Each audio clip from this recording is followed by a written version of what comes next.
inspired the establishment was a desire to build a startup that delivers positive social impact. So my co-founder and I were thinking about what are the industries that can positively impact the largest number of people in the world.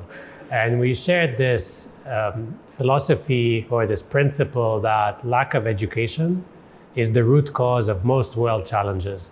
So if we can address this specific issue, then that could have sort of a multiplier effect on positively impacting the world.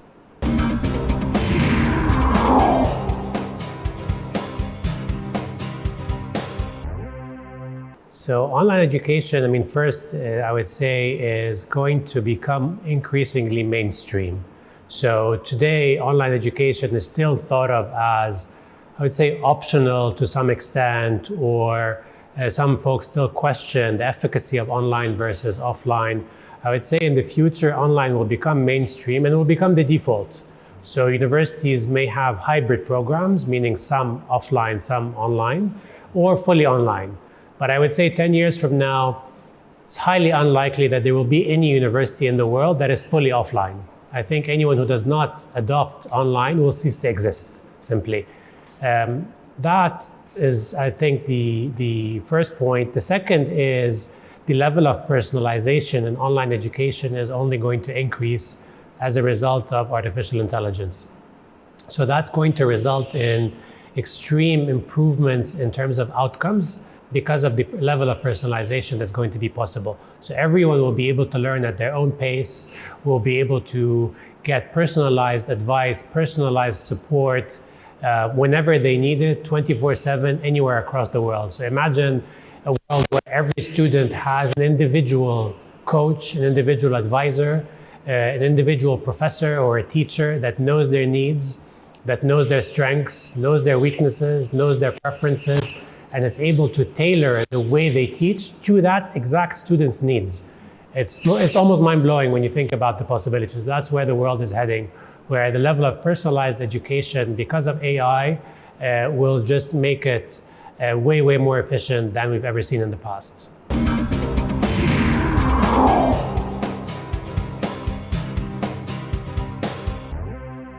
So in designing our curriculum to begin with, we analyzed the needs of employers and came up with assessments that will help us ensure students know how to do what employers are looking for. So notice the word how to do. So employers care about what you know, what you can do rather than what you know. They're different. So you can understand the principles of finance, for example, but can you build financial statements? These are two different things. So we really focus on people doing things rather than just knowing things. And skills-based means that how do we come up with what we should teach in the first place? We come up with that based on extensive analysis of employer needs. So it's not based on the opinions of a few people, rather it's based on millions of data points, surveys, research, and that's what actually tells us what we should teach.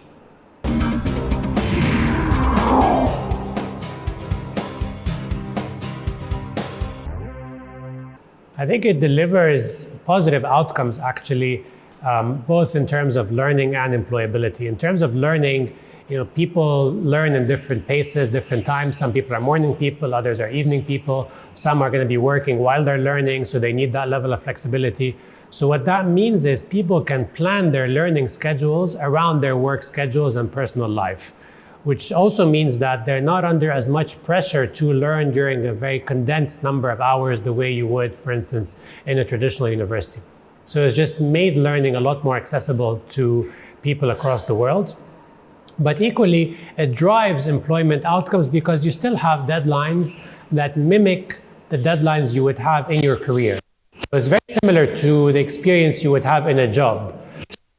You will have to plan your week, you'll have to plan your day. So that in itself is a skill that people have to master when they're learning online, because you don't have someone necessarily chasing you physically in a classroom to do something.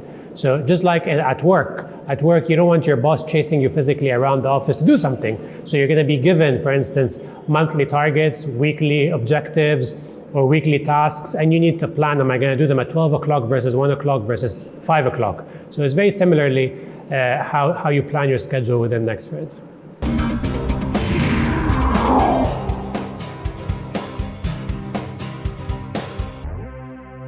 So the first way through which we've been leveraging AI for 4 or 5 years now, since Nexford's inception, has been in what we call the workplace alignment model, which is a model that allows us to analyze millions of data points to extract from that data what are the needs of employers.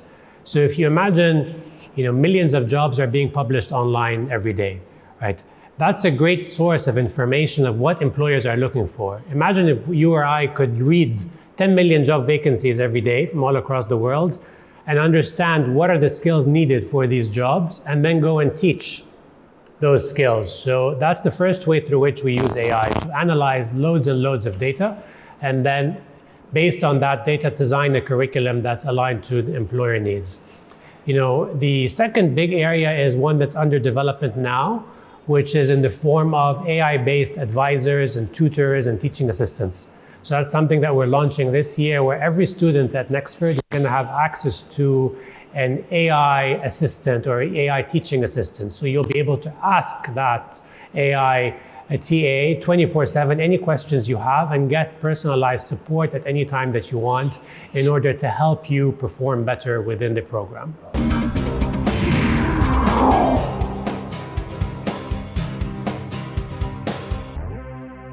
So specifically, augmented reality is something that we don't have plans to adopt, to be frank. It's something that we've looked at very closely.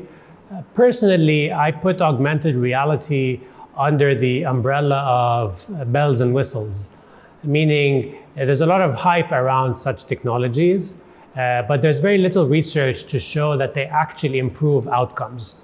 So we really focus on what are the things that will really help improve outcomes as opposed to cool things. There's lots of cool things to have.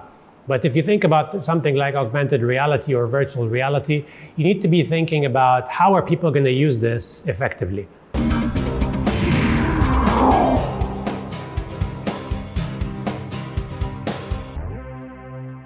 Nigeria or South Africa or Kenya or many other African markets, you actually have the population growth is exceeding the growth in local jobs. So we want to be preparing people for remote jobs. So to that extent, we are teaching, say, Nigerian students skills that US or UK or German employers are going to be looking for specifically when hiring remote talent. So it's really a balance, but we skew a little bit more towards US needs specifically because we are a US-based institution, we have learners there. And we want to actually link talent all across the world with remote jobs. These remote jobs tend not to be coming from the local market.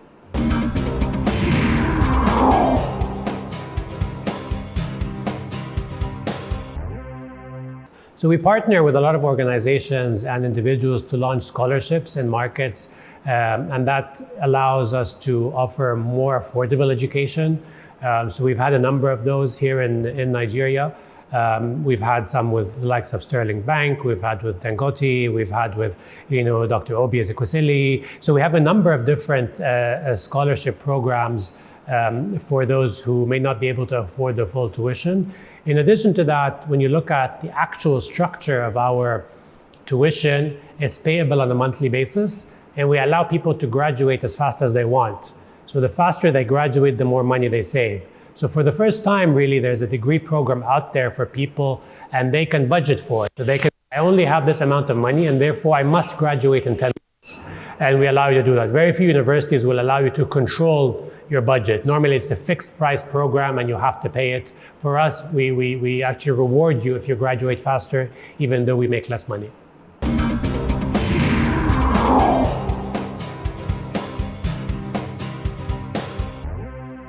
So there's multiple ways through which we partner with employers and organizations. In the case you mentioned, like with Microsoft, there's a few ways. One is as simple as software, meaning that we give our students access to software from these companies so they can use that software and master the skills related to using that software while they're learning.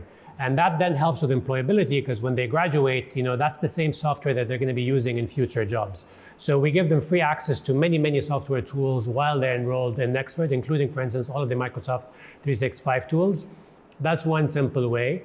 The other way is in integrating work experiences. So there can be virtual work experiences that are simulated or actual work experiences. And that's something else that we're launching this year with a number of employer partners, where people will be able to work with a company online for a month or 2 or 3 and actually get credits for that work. So as if they're taking, instead of taking a course, they will actually get the same credits through work experience. And the third is through skills analysis, like I mentioned earlier. So in partnering with such employers, it gives us the ability to learn from them on what are their top needs and make sure that we address those in our curriculum. What measures has Nexford University taken to make quality education accessible to students in underserved region? So we partner with a lot of organizations and individuals to launch scholarships in markets, and that allows us to offer more affordable education. So we've had a number of those here in Nigeria. We've had some with the likes of Sterling Bank, we've had with Dangote, we've had with Dr. Obi Ezekwesili. So we have a number of different scholarship programs for those who may not be able to afford the full tuition. In addition to that, when you look at the actual structure of our tuition, it's payable on a monthly basis, and we allow people to graduate as fast as they want. So the faster they graduate, the more money they save. So for the first time, really, there's a degree program out there for people, and they can budget for it. So they can, I only have this amount of money, and therefore I must graduate in 10 months. And we allow you to do that. Very few universities will allow you to control your budget. Normally it's a fixed price program and you have to pay it. For us, we actually reward you if you graduate faster, even though we make less money.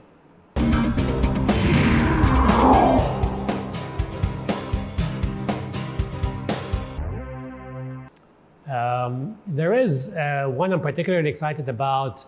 It's a large software company, a US-based company, and we're going to be announcing that later this year. And that's a partnership with, like I said, a global software company where we're going to be bringing to market a number of co-branded programs in areas like software engineering. And that's going to allow people to learn from practitioners as well as faculty at the same time, meaning that for the first time, really, the program will include live professionals working within that organization, teaching our learners hands-on software development, and they will have the ability to do virtual internships within that company as part of the program.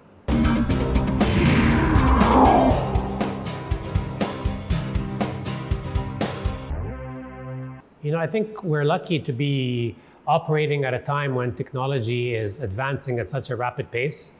And that allows us to continue adding more value to our learners without incurring high costs, which we would then need to increase our tuition if it wasn't the case. So we've been able to maintain our tuition at relatively affordable levels all across the world as a result of technologies like AI and other technologies that, like I said, enable us to offer more and more value without increasing costs. And by adding more value, we're able to maintain those outcomes.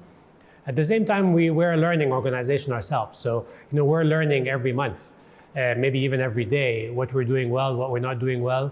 We collect dozens and dozens of data points. We survey our learners after every course. So we essentially at this point have tens of thousands of data points showing us, feedback from our learners. And that's part of the beauty of online. You wouldn't be able to do that in a physical school as efficiently. So we use that data to continuously enhance everything that we offer.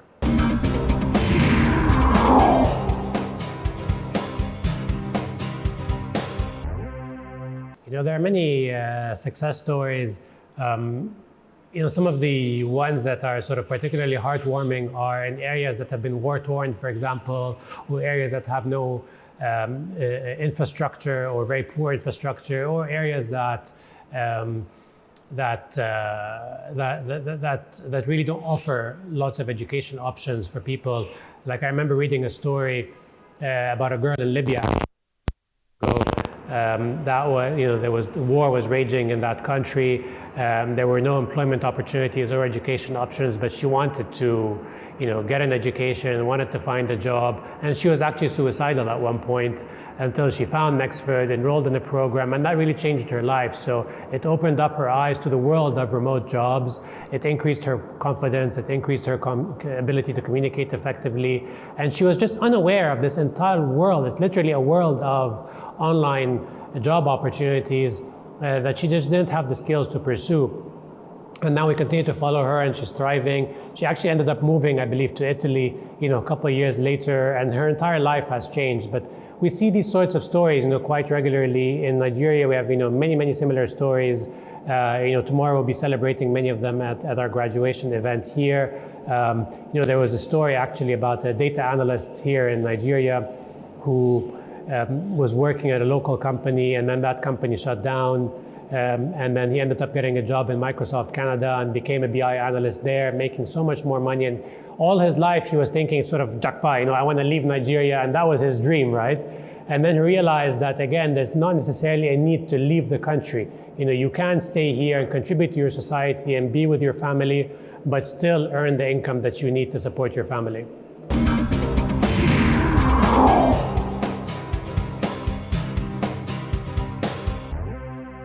We gather feedback all the time, literally. So we have tools that allow people to submit feedback at any time, and we encourage them to do that. As a matter of fact, when people first enroll in the program, they get my email as well. So people send me feedback directly. They send all the team feedback. Our product team prioritizes the features that we should be building based on that feedback to a large extent. We also survey learners at the end of every course. And then upon graduation, you get a survey, and 6 months later, another one, 12 months later, another one, 18 months, another one. So essentially, every learner will be surveyed multiple times throughout their learning experience, and all that data informs what we should be enhancing, developing, and changing. We hold events both online and offline, and these are great opportunities for soft insights as well.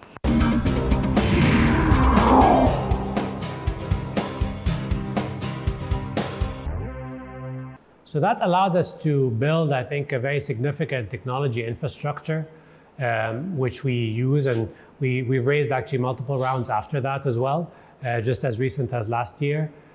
So in 2024, we raised about $10 million, and that allows us to build a technology infrastructure that's going to offer us the ability to provide more and more personalized learning. So it's really about how can we personalize the learning experience so that students can get the support that they need and that they want on a 24/7 basis. I think that's the area where there's going to be the most significant investments. The second is on program expansion. So last year we launched a master's in digital transformation that really equips learners with the skills they need to drive technology adoption and digital transformation within their organization, which is an extremely hot topic around the world. Every company is looking to adopt technology to increase their efficiency or productivity, to use AI. So that master's is specifically designed for that. And this year we'll be launching a number of new programs. There'll be 5 or 6 new programs.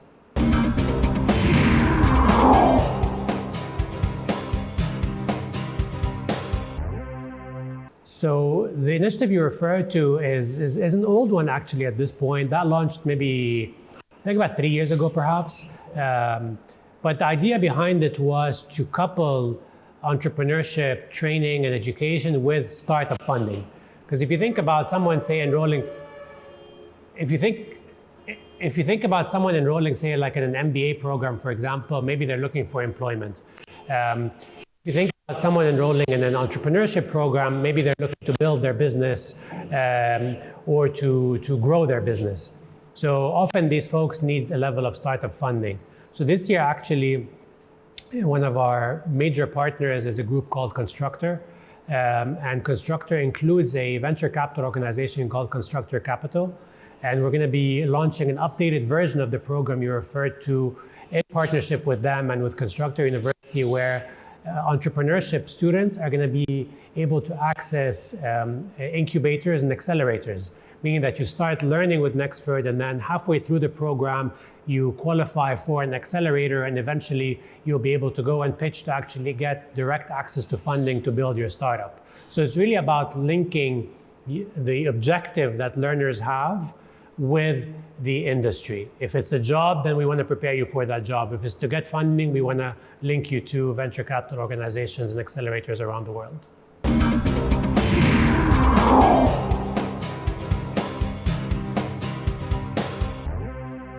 So this year, I would say the top two areas for us are artificial intelligence and software engineering.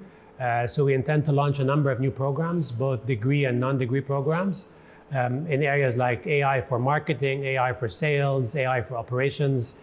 We're also focusing heavily on career diplomas, which are essentially shorter programs, maybe 6 to 9 month programs, particularly designed for, say, the manufacturing sector in the US, which is experiencing very high growth. So I would say artificial intelligence, software engineering, and operations programs are all in the pipeline for this year. And then towards the end of the year, cybersecurity is also going to take center stage. We have a number of initiatives to bring to market cybersecurity programs as well.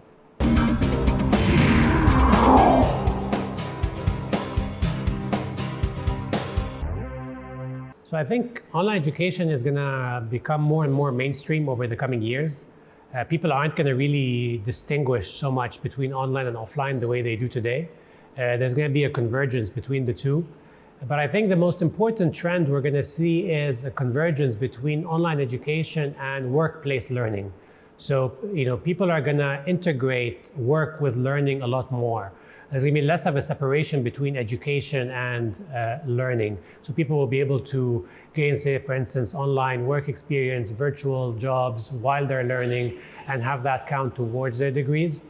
And then naturally, as a result of artificial intelligence, the level of personalization in education is only going to go up.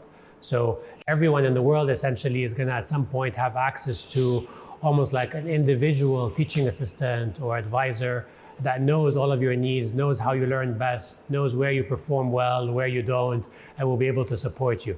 So I think the future is really bright when it comes to online education, and people will have so much more support than they have today.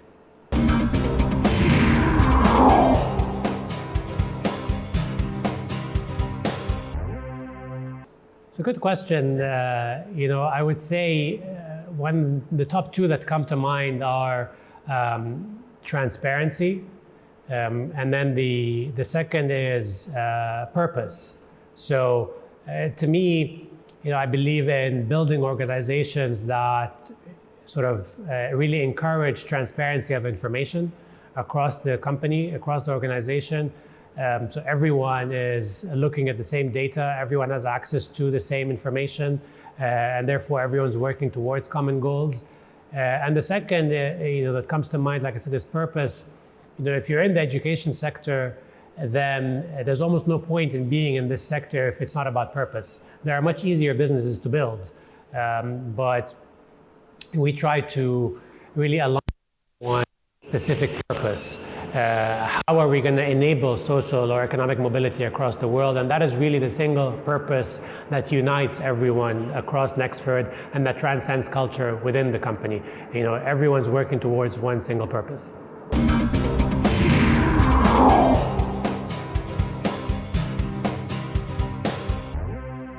One piece of advice for someone considering Nexford, I think it would slightly differ by market. But if we're talking about Africa in particular or Nigeria, I would say if you're looking for a program that is easy and online and will get you a degree very quickly, we are not the right option for you. If you're looking for a program that's going to challenge you and really push you to think critically, we are the right option for you. So you need to be prepared mentally that this isn't about just getting a degree. This is about pushing your own mental limits so that the person you are when you complete the program is different from the person you were when you started it.